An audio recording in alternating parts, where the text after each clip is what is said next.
They told me this shift would be quiet. Every night, I checked the perimeter, updated the documents, and offered therapeutic coping skills to restless residents. That was when I realized some things in the program did not follow the schedule, and definitely didn't sleep. You've just clocked into the Awake Overnight shift. Tonight we're focusing on dialectical behavioral therapy. The technique DEARMAN is an acronym and a way to navigate through consent, negotiation, or setting boundaries.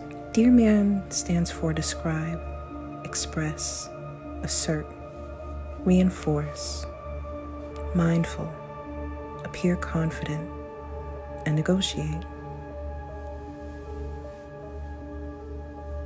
It's a way to ask for what you want, say no, or set boundaries without escalating the conflict.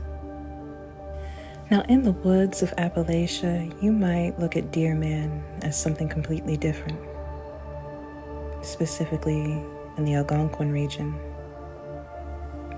The DEARMAN is also known as the Wendigo, a spirit you cannot reason with, a woodland creature with bloodlust, a craving for flesh that terrorizes anyone in its wake or unfortunate enough to meet its face. Now, there's also a term called Wendigo psychosis, which is a fear of cannibalism, consuming that which we call brother or sister.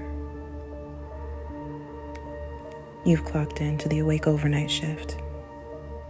We'll be discussing DEARMAN. So the program I was working for had a lot of separate housing. There were male homes, female homes, and then individuals spread throughout the region.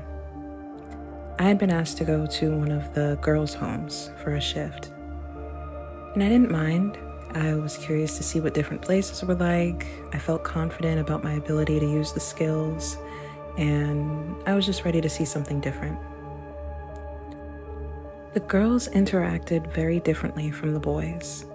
There was almost this immediate need for them to be close and familiar with each other.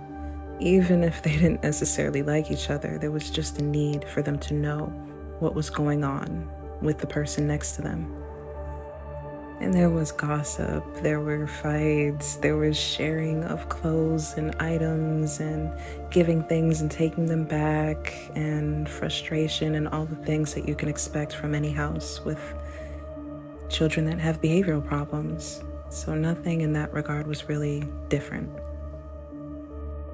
But that day, something was different for me.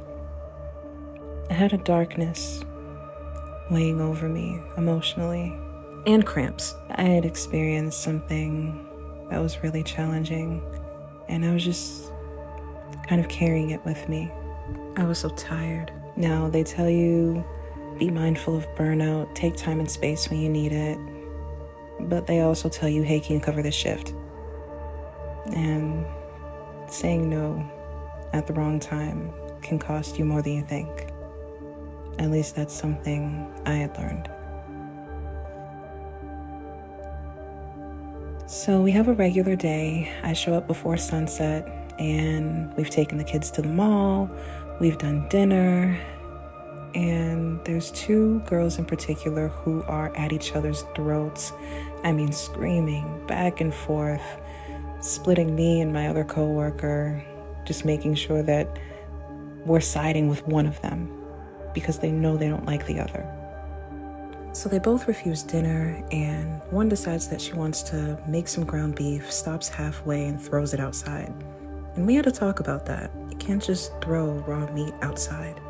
I have cramps, I'm exhausted. I get my other coworker and just let her know I need a few minutes to myself in the bathroom. I go to sit down and I am covered in blood, more than usual.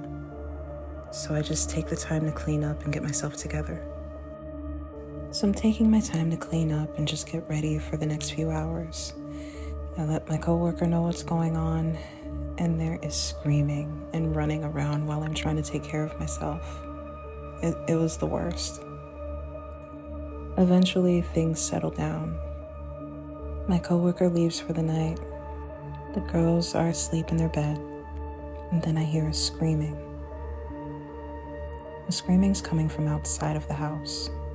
I lock the doors and wait till sunrise. I've never been fully comfortable working at the girls' house because of my spiritual beliefs. Women are the portal to life. We bleed regularly. There's just a little more to be mindful of when working with young women.